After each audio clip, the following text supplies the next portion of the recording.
Hello' guys good evening to every one. তো মই এইটো অফিচ কেম্পাছ জানে, তো অফিচ কেম্পাছৰ পৰা মই ভিডিঅ' বনাওঁ। তো বহুতে সুধি আছে যে মোক অলপ মটিভেশ্যন দিয়ক দাদা, গ্ৰেড 4ৰ চাকৰি কৰিম, এনেকুৱা সেনেকুৱা, মানুহে এনেকুৱা অমুক তুমুক কৈ আছে, অমুক কৰিব দিব, তুমুক কৰিব দিছোঁ। একচুৱেলি আপোনালোকে কামটোত কিয় এপ্লাই কৰিছে? কাম কৰিম বুলি এপ্লাই কৰিছে নে এনে বহি বহি পইচা লাগে বুলি এপ্লাই কৰিছে? কাম এটাত সোমালেতো কাম কৰিব দিবই ভাই। তো আপুনি বৰ্তমান যদি কিবা একো কৰা নাই, তো এতিয়া কাম কৰি মানে পইচা কামাওক না। 500 টকাখনৰ মূল্য আপোনাক ছেমে পাব। আপোনাক কি লাগে? আপোনাক পইচাটোহে লাগে। তো 500 টকাখনৰ মূল্যটো গ্ৰেড 1ৰ জনেও ছেমে আৰু গ্ৰেড 4 জনৰো ছেমে মূল্যটো 500 টকাৰ। 100 টকাৰ 10 টকাৰ যিমানেই নহওক তো মূল্যটো ছেমে। তো আজে বাজে এনে অমুকৰ তুমুকৰ কথা শুনি পিনে মনটো বেয়া নকৰিব। মই কওঁ কথাটো আপোনালোকক, গাঁৱত এতিয়া আপোনালোকক যিকেইজন মানুহে কৈছিল যে এটা সৰু সুৰা চাকৰি হ'লেও হ'ব বুলি পিনে, সেইকেইজন মানুহে আপুনি এতিয়া পোৱা দেখি মেলি আপোনাক ক'ব যে অলপ বেলেগ কাম এটা কৰে, গ্ৰেড 4 চাকৰিনো কৰিবি না, এনেকুৱা ধৰণৰ ক'ব আৰু অমুক কৰিব দিব, তুমুক কৰিব দিব, এনেকৈ অলপ ডাউন দিব।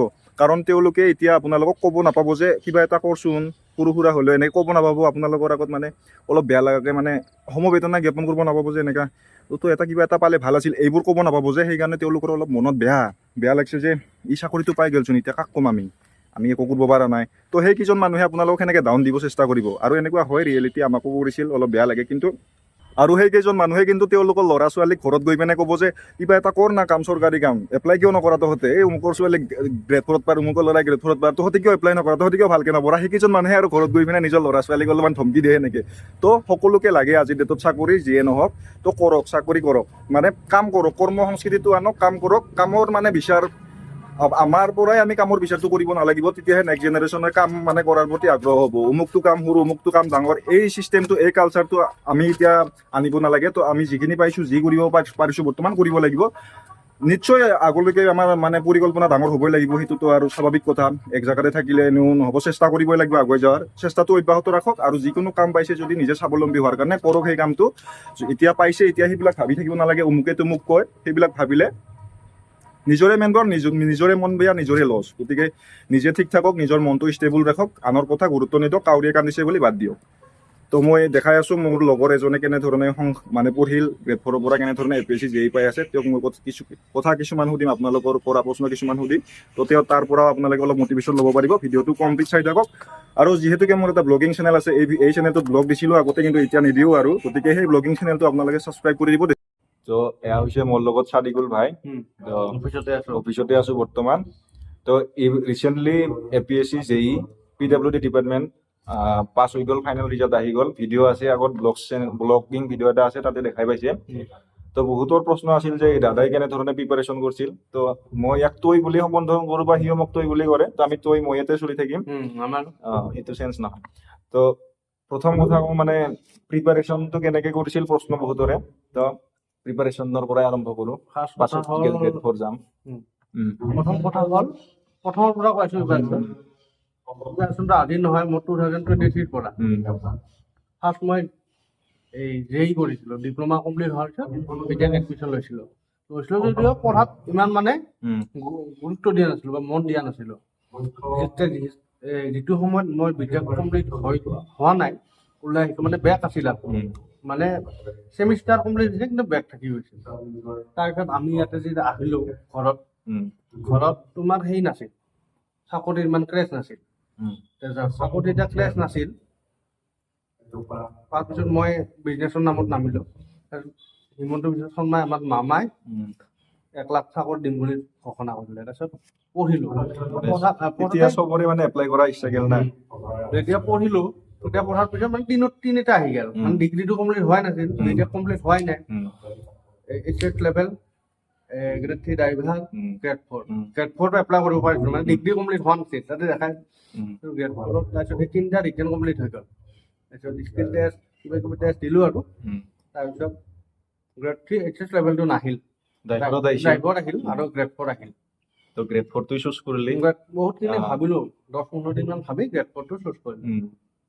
তাৰপিছত মানে গ্ৰেড 3টো নকৰি পিনে, ড্ৰাইভাৰ গ্ৰেড 3 নকৰি পিনে গ্ৰেড 4ত আহিলোঁ। তো কিয় আহিল গ্ৰেড 4ত? যেতিয়া মই গ্ৰেড 4 আহিছিলোঁ, তেতিয়া ভবা নাছিলোঁ যে মই পঢ়িম বুলি। পঢ়াত মানে যিটো মোৰ মনত তেতিয়াও অহা নাছিল। ভাবিছিলোঁ ড্ৰাইভাৰ হ'লে সদায় ঘূৰি থাকিব, গ্ৰেড 4 হ'লে অলপ আৰামত সদায় ক'ৰবাত ভাবিছিলোঁ অফিচ জব পাম। তাৰপিছত আৰু ভাবিছো কি ইয়াতে হেৰিও কৰিম, গ্ৰেড 4 জবটো কৰিম, আৰু ভাবিছো ডাঙৰকে এখন ৰেষ্টুৰেণ্ট খুলিম। তেনেকুৱা আৰু ফাইনেন্সিয়েল প্ৰব্লেম ইমান নাছিল ঘৰৰ পৰা, তেনেকুৱা।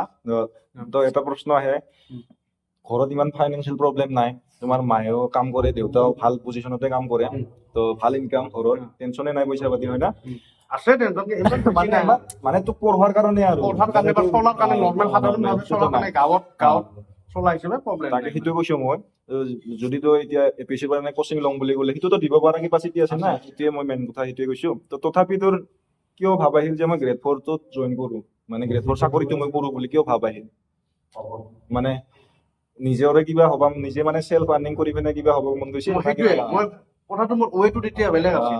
মানে কথাটো হ'ল মই তেতিয়া ভাবিছিলো যে মই নিজাকে কিবা বিজনেছ কৰিম আৰু হেৰি কৰিম। তাৰপিছত যেতিয়া আমাৰ ডিপাৰ্টমেণ্টটো, মোৰ বেকগ্ৰাউণ্ডত ইঞ্জিনিয়াৰিং ডিপাৰ্টমেণ্ট, যিহেতু ইঞ্জিনিয়াৰ্ছ বিলাক লগ পালো, তেতিয়া মোৰ মানে কি হ'ল, ইয়াতে কোৱালিফিকেশ্যন থকা মানুহে ধুনীয়া এটা পজিশ্যনত আছে, আৰু আমি কেনেকুৱা বেয়া নহয়, মানে মই সেইটো পাব পাৰো আৰু এইটো গ্ৰেড 4 বেয়া নহয়, বেয়া হলেতো মানে জইন নকৰিলো হয়। এটা বহুত মানে ছাবস্ক্ৰাইবাৰ কিছুমানে সুধি আছে যে গ্ৰেড 4 বোলে বেলেগ বেলেগ অমুক তমুক কাম, প্ৰেছাৰ বোলে ডাঙৰ হয়, এনেকুৱা প্ৰেছাৰ একো নিদিয়ে। তাৰপিছত মানে গাঁৱৰ মানুহে কিছুমানে কৈ দিছে যে বোলে মোক কৰিব দিব, তো কামটোতো কৰিব লাগিব, হয় না? কাম কৰি খাব লাগিব। মানে ফেমিলি বেকগ্ৰাউণ্ড ভাল থকাৰ পিছতো এই কামটো কৰিলি, তো বহুতে যে কৈ আছে যে মোক কৰিব দিব, তো তেওঁলোকক কি ক'ব? মাইণ্ডছেটটো কেনেকুৱা ৰাখিব লাগিব মানে নিজৰ থাকি যাব? তাৰপিছত মানে কেনেকুৱা মোক কৈছিল যে এনেকুৱা এনেকুৱা ঝাৰু মৰা চাকৰি, অমুক চাকৰি, গ্ৰেড 4। কিন্তু মই বেলেগৰ কথাত হেৰি নকৰো। মই তেতিয়া ভাবিছিলো কাম কৰি খাব লাগিব, কাম দিয়ে নহওক। মই কৈছো নৰেন্দ্ৰ মোদী আমাৰ PM ডাঙৰীয়া, মোদী ডাঙৰীয়াও কাম কৰিব লাগিব, আমিও কাম কৰিব লাগিব। কাম নকৰাকৈ কোনো খাব নোৱাৰে। 500 টকাৰ ভেলু কাম মানে চবৰ কাৰণে সমানে। তো যিয়ে নহওক, তো ই যদি মানে গ্ৰেড 4 কৰি মানে কেনেধৰণে পঢ়িছে ক'বলৈ যাওঁ, সময়টো মানে কেনেধৰণে মেনেজ কৰিছে? গ্ৰেড 4 কৰি আজি মেইন কথাটো হ'ল, মই যেতিয়া মই ভাবিছিলো বিজনেছ কৰি খাম বুলি, গ্ৰেড 4 কৰি, তেতিয়া মানে আমাৰ যিবিলাক দেখিলো, মই তেতিয়া ভাবিলো যে মই পঢ়িম।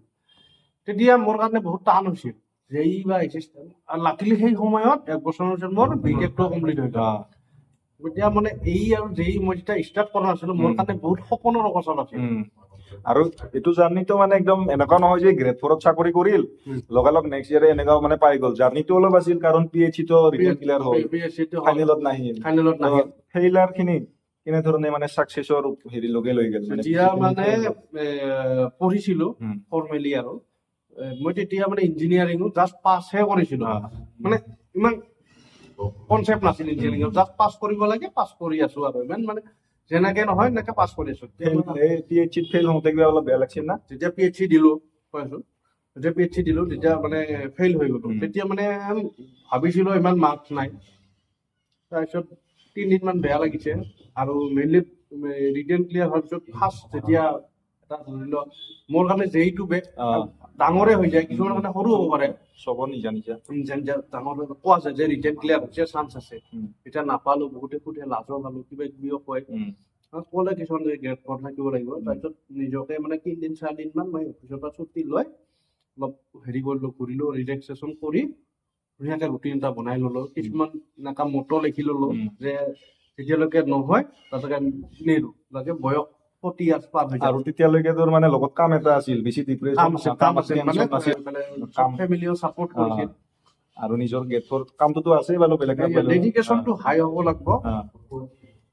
এনেকা জব তক হগা নেহি তব তক ছড়েংগে নেহি, এনেকা টাইপৰ এটা বস্তু। সাপোজ মই এটা কথা কওঁ, তই যদি এই গ্ৰেড 4 চাকৰিটোত নোসোমালি হয়, তোৰ নিজৰ বেকগ্ৰাউণ্ডৰ মানুহখিনিক দেখা নাপালি হয়, হয়তো চাগে তই এপ্লাই নকৰিলি হয়, যে বিজনেছ কিবা লাইনত গেলি হয়। তো গ্ৰেড 4ত আহিলি, তো যেই লাইনটো দেখা পালি, ইঞ্জিনিয়াৰিং লাইনটো দেখা পালি। এটা কথা কি, মানে যদি আমি বেলেগ কাম কৰো, বেলেগ প্ৰিপাৰেচন কৰো, তেতিয়া ইমান সম্ভৱ নহয়।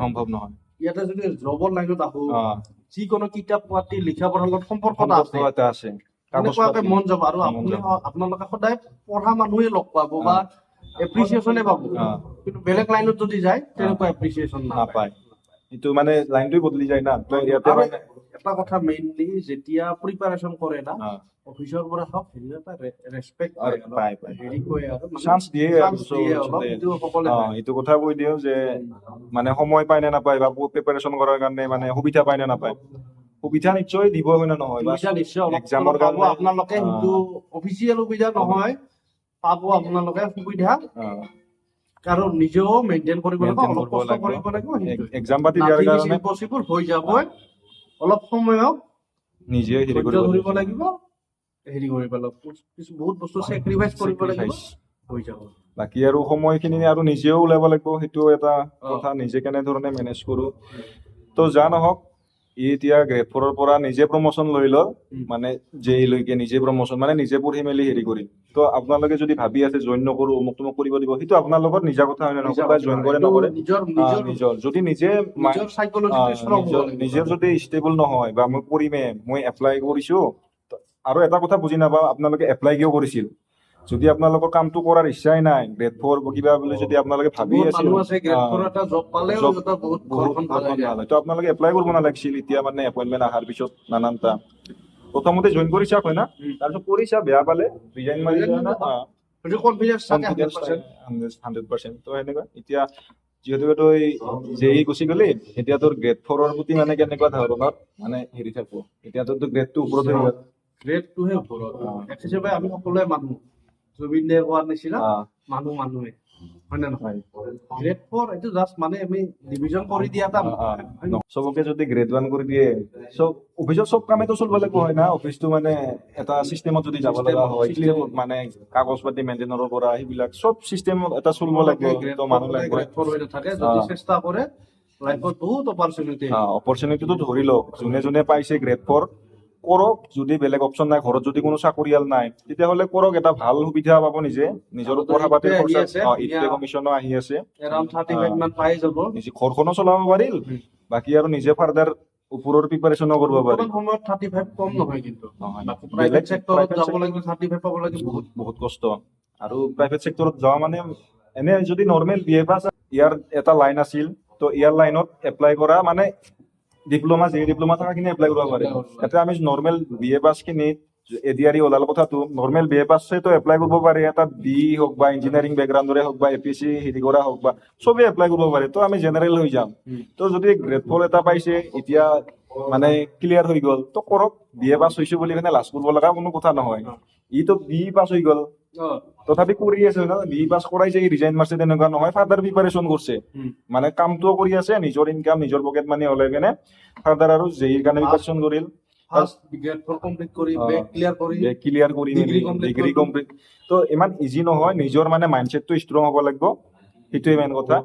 বাকী শুভেচ্ছা বাণী কিবা এটা দিবনে, ভিডিঅ'টো সামৰি দিওঁ আৰু। তো আমাৰ অডিয়েন্সখিনি চেষ্টা কৰক, আপোনালোকে জইন কৰক, জইন কৰি প্ৰিপাৰেশ্যন কৰক, ধুনীয়াকে ধৈৰ্য ধৰক, সময়ৰ লগত কিছুমান বস্তু এৰি দিয়ক, নিজৰ মাইণ্ডটো ষ্ট্ৰং কৰক, ছাকচেছ হ'ব।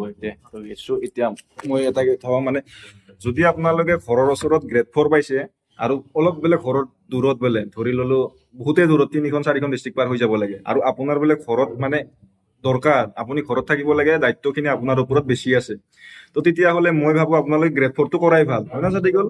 কাৰণ তো মানে আপুনি মানে বাহিৰত গৈ পিনে ঘৰ ভাড়া কৰি পিনে থাকি খোৱা লোৱা খৰচা কৰি পিনে নিমিলে, গ্ৰেড 3 হ'লেও নিমিলে, একদমেই নিমিলে, সঁচা কথা। নিজৰ জাগাত যদি গ্ৰেড 4 পাইছে, গ্ৰেড 4টোৱে কৰক, ফাৰ্দাৰ বেলেগ ADRE দিম বুলি পিনে প্ৰিপাৰেশ্যন চলাই দিয়ক। যদি ভাবছে ঘৰৰ অৱস্থা ভাল, গ্ৰেড 3ত অলপ প্ৰমোচন ভাল পাম বা পষ্টটো ভাল পাম, তেতিয়াহ'লে যাব পাৰে। যদি ঘৰৰ অসুবিধা, ঘৰৰ কণ্ডিশ্যনটো বেয়া দেই, সেইটো ক্ষেত্ৰতে কৈছোঁ মই, বাকী নিজৰ চইচ। তো যিয়ে নহওক, ভিডিঅ'টো ভাল পালে চেনেলটো ছাবস্ক্ৰাইব, বেলেগে কোৱাটো বাদ দিয়ক, ভিডিঅ'টো ভাল পালে চেনেলটো ছাবস্ক্ৰাইব আৰু লাইক কৰি দিব, ভিডিঅ'টো শ্বেয়াৰো কৰি দিব। তো এতিয়া JEE গুচি গ'ল, তো লগ পাই থাকিম বাৰু, তথাপি আহি থাকবো, আৰু কিছুমান এক্সাম দিয়া আছে, যেইকে ভাল এক্সাম দি আছে, পাছ কৰিলে ভিডিঅ' আহি আছে, পাছ হৈছে কিছুমান পৰ্যায়, ফাৰ্ষ্ট ধৰি লওক ৰিটেন ক্লিয়াৰ হৈছে, ইণ্টাৰভিউ আছে, কিবা আছে, হ'লে তো পাই যাব। ভাইক বেষ্ট উইচেছ দিয়ক চবে, মানে কংগ্ৰেচুলেশ্যন, লগতে বেষ্ট উইচেছ দিয়ক। তো তাৰ পৰা আমিও অলপ হলো মটিভেটেড হলো, তো এইখিনিয়ে।